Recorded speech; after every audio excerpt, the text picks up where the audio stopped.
Ngayong araw ay tuturuan ko kayo kung paano magmaneho ng sasakyan. Siguraduhin nasa neutral gear ang cambio. Ilagay ang seatbelt.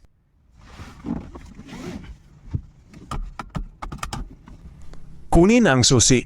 Makikita ang susian sa bandang kanan sa likod ng manibela. At i-on ang kotse.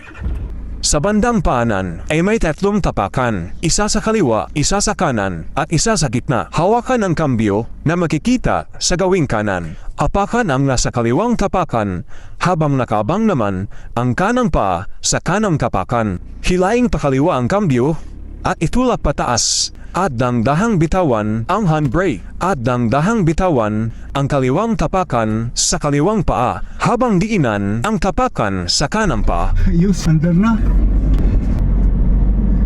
Ayos ah. Paano bumilis? Para bumilis, idiin mo pa ang tapakan sa kanan.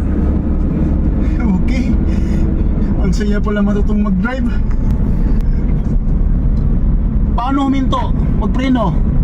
Para naman matutong magpreno, abangan ang part 2 ng video na ito next week. Thank you! Ay, may katapusan.